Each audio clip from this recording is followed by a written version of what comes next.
আসসালামু আলাইকুম। আপনারা সবাই কেমন আছেন? আশা করি যে যেখানে আছেন সুস্থ আছেন, ভালো আছেন। জি আলহামদুলিল্লাহ, আপনাদের ভালোবাসায় আমরাও অনেক ভালো আছি। তো গাইস, চলে আসলাম প্রতিদিনের মতো নতুন আরেকটি ব্লগ ভিডিও নিয়ে, শুধুমাত্র আপনাদের জন্য। তো আপনারা সবাই আমাদের সাথে থাকবেন, আমাদের এই ভিডিওটি দেখতে থাকবেন, আশা করি ভালো লাগবে। তো আজকের এই ব্লগটি স্টার্ট করছি সন্ধ্যে থেকে। তো ভাবলাম যে আজকের এই সন্ধ্যাটা আর কি আপনাদের সাথে একটু শেয়ার করি, হয়তো আপনাদের কাছেও ভালো লাগবে। তো এই যে আমার আম্মাজান দেখেন কাটা লাগাইছে কোন জায়গায়, চুলের কাটা। এখানে কেউ কাটা লাগায়? আমি বলছি তাই মনে করেন যে মন খারাপ করে আছে, এখানেই লাগায়। আর হচ্ছে বেশিরভাগ সময় মাঝখানে সিঁথু করে, আমি বাঁকা সিঁথু করে দিছি, তাও তার পছন্দ না, সে মন খারাপ করে বসে আছে।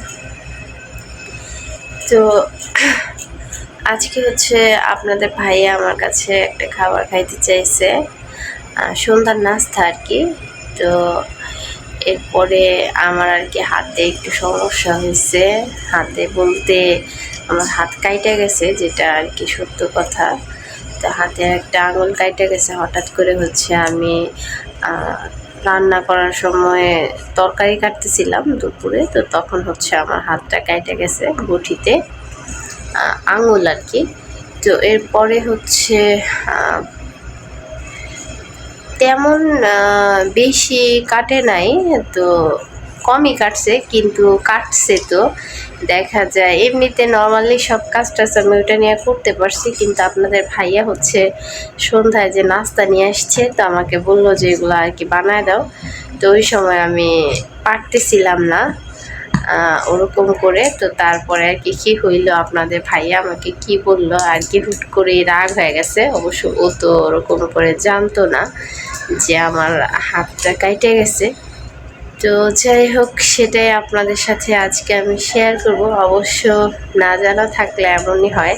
আর হঠাৎ করে কেন এরকম রাগ হয়ে গেল আমিও কিন্তু বুঝতে পারিনি। তো যাই হোক, চলুন আর কথা না বাড়াই, আপনাদের সাথে আমি পুরো ভিডিওটা শেয়ার করি। আপনারা আমার ভিডিওটি দেখবেন, আর যারা এই পর্যন্ত আমার ভিডিওটি অলরেডি দেখে ফেলেছেন তারা অবশ্যই একটি লাইক দিয়ে আমাদের এই ভিডিওটি কন্টিনিউ করে নেবেন। সো গাইস, আমার এই ভিডিওটি যদি আপনাদের কাছে ভালো লেগে থাকে অবশ্যই লাইক কমেন্ট শেয়ার করবেন, আমাদের পাশে থাকবেন, আমাদের এই চ্যানেলটিকে অবশ্যই সাবস্ক্রাইব করবেন। যারা অলরেডি আমাদের এই চ্যানেলটিকে সাবস্ক্রাইব করে ফেলেছেন তাদেরকে অসংখ্য ধন্যবাদ। আর যারা এখনও আমার এই চ্যানেলটিকে সাবস্ক্রাইব করেননি অবশ্যই আমার এই চ্যানেলটিকে সাবস্ক্রাইব করে নেবেন। তো গাইস, আমাদের পুরো ভিডিও জুড়ে আপনারা সবাই আমাদের সাথে থাকুন, ভিডিওটি দেখতে থাকুন। ও পড়ে আছে ফাতেমা, সুন্দর লাগতেছে তো, মাশাআল্লাহ মাশাআল্লাহ। আর একটু বড় কাটা লাগবে মেয়ের চুলে, হ্যাঁ ছোট হয়ে যায় না কাটাটা? সেন এই যে ফাতেমা বলতেছে ছোট হয়ে আছে। আচ্ছা ঠিক আছে, আমি মার্কেটে যাই তোমার জন্য একটা বড় সাইজের কাটা নিয়ে আসবো না? তাহলে তুমি খুশি? এটা কি করবা? এটা হ্যাঁ, তোমাকে দিব। আমাকে দিবা? আর তোমার আরো বড় সাইজের কাটা লাগবে চুল বাঁধার জন্য, তোমার তো অনেক চুল না? আচ্ছা ঠিক আছে। আয়সার থেকেও তো আর চুল, আমার আয়সার ছোট ছোট চুল। তাই নাকি? আচ্ছা, আমার মতো চুল চাই তোমার? হ্যাঁ। সব সময় আমাকে কপি করে, যখন আমি গোসল করে আসি দেখা যায় চুল ছাড়া দিলে, বা যখন চুল আর কি আশ্রাই ওরকম আর কি আমাকে ফলো করে। এরপরে ওর চুলও সেম একই অবস্থায়। অবশ্য দেখা যায় আমার অনেক বেশি বড় না, তাও আছে মাশাআল্লাহ, আলহামদুলিল্লাহ ভালোই আছে যা আছে। তো সেটাই আর কি, যখন আস্তায় জট টট লাগে অনেক সময়, মোটামুটি আগের মতো ওরকম চুল নাই, অনেকটাই আর কি উঠে গেছে। অনেকে কিন্তু বলে যে বাচ্চা টাচ্চা হইলে নাকি চুল উঠা যায়, পড়া যায়, কিন্তু আসলে এটা সত্যি কিনা জানি না, না অন্য কোনো সমস্যা। আগে থেকে অনেকটাই চুল আর কি কমে গেছে, পড়ে গেছে। আর কত থাকবো, মেয়ে বিয়ে দিয়ে মার কয়েকদিন পরে। তো যাই হোক, এরপরে আমার মেয়ে সবসময় আমার আর কি যে কোনো কিছুই ফলো করে, আমি যা করিও তাই করার চেষ্টা করে, আমার থেকে ভালো কিছু করার চেষ্টা করে। অবশ্য দেখা যায় চুল আঁচড়ায়, চুল এই করে ওই করে। তো এরপরে হচ্ছে যে চুলগুলা ফালাইতে চায় না, বলে যে আম্মু তোমার মতো চুল চাই। ফাতেমার অবশ্য আমার মতো চুল হবে না, চুলগুলো অনেকটাই পাতলা, ওর ফুপ্পিদের মতো হবে আশা করা যায়। যাই হোক, আল্লাহ বাঁচায় রাখুক, বেঁচে থাকুক, যা হয় তাই আলহামদুলিল্লাহ। সো গাইস, এই যে এখানে হচ্ছে পেঁয়াজু, এরপরে হচ্ছে বেগুনি, আলুর চপ নিয়ে আসছে। তো আমি হচ্ছে টমেটো, কাঁচা মরিচ, ধনিয়া পাতা, পেঁয়াজ, তো এগুলো হচ্ছে কাইটা নিছি। এরপরে হচ্ছে এই যে এখানে রাখলাম। ফাতেমার বাবা হচ্ছে দেখে বুঝতে পারতেছেন অবশ্যই এগুলো দিয়ে হচ্ছে মুড়ি মাখা খাবে বলতেছিল।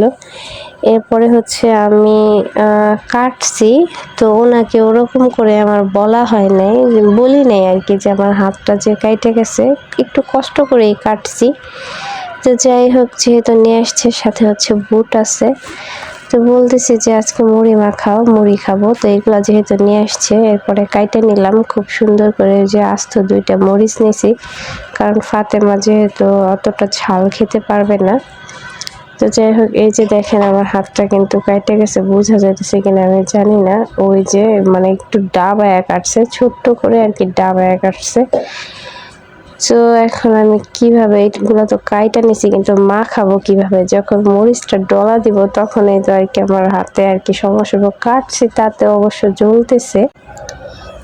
যে বেগুনিটা হচ্ছে আমি অনেক বেশি পছন্দ করি, তো একটু বেগুনি ভাঙা খেয়ে নিতেছি।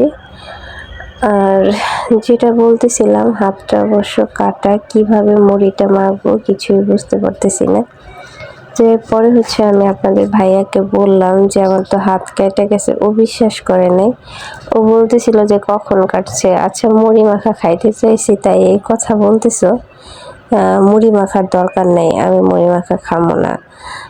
ও অবশ্য শুয়ে ছিল, আর যখন শুয়ে থাকে ফোন চাপে, ওরে একটা কথা 5বার বললেও শোনে না, শুনতে চায় না আর কি।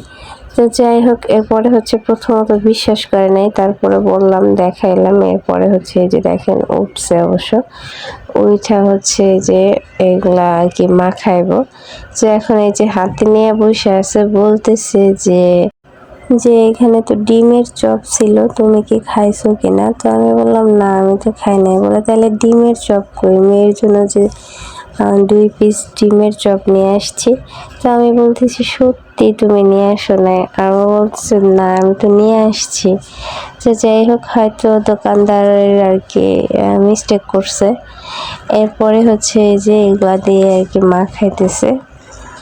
তো যাই হোক, আপনাদের ভাইয়া দেখা যায় অনেক সময় অনেক কথা বললে শুনতে চায় না, তারপরে কিন্তু শুনে কাজটা অবশ্য আমাকে কইরা দেয়, অনেক কাজে হেল্প করে অবশ্য আগে থেকে, যেটা সত্যি কথা, অনেকটাই পরিবর্তন হয়েছে। আগে আমাকে যে কোনো কাজেই হেল্প করতো, দেখা যায় এমনি তো আমি একা একা কাজ করতেছি, ও যায় একটু এটা কি করা লাগবে এই সেই আগল বাগল কইরা দিত।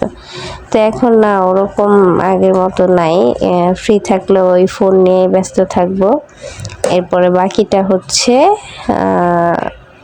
বললে কইরা দিব, অবশ্য ওরকম করে বলা হয় না, কাজে থাকে আসে। এরপরে আমি একা একা টুকটাক সারাদিন এই করি, আমার কাজ আমি কমপ্লিট করি। তো আজকে যেহেতু হাতটা কাইটে গেছে, তো সেই জন্য আপনাদের ভাইয়াকে বললাম যে তুমি একটু মাখায়া দাও। তো প্রথমত তো বলতেছিল মুড়ি খাবো না, মানে রাগ হয়ে গেছিল গা, যে আজকে মুড়ি মাখাইতে বলছি সেটাও পারবো না। তো পারবো না বলতে, পারবো না কেন, আমি তো সব কিছু কাইটা টাইটা দিচ্ছি ভাই। তো এরপরে হচ্ছে ওনারটা উনি সুন্দর করে যে মাখায় নিতেছে, আমি হচ্ছে পাশে বসে আছি। তো যাই হোক, আজকে হচ্ছে আমরা সন্ধ্যায় মুড়ি মাখা খাবো।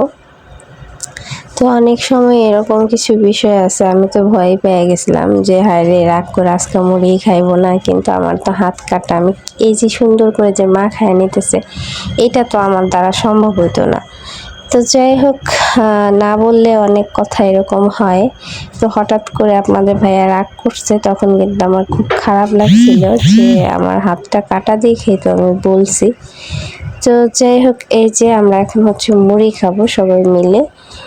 তো আমাদের এই ভিডিওটি এই পর্যন্তই। আপনাদের সাথে দেখা হবে আগামী দিনে নতুন কোনো ভিডিও নিয়ে। আর আমার এই ভিডিওতে যদি কোনো ভুল ত্রুটি হয়ে থাকে অবশ্যই ক্ষমা দৃষ্টিতে দেখবেন। আপনারা সবাই কাছে কিংবা দূরে যে যেখানে আছেন সুস্থ থাকবেন, ভালো থাকবেন। আল্লাহ হাফেজ।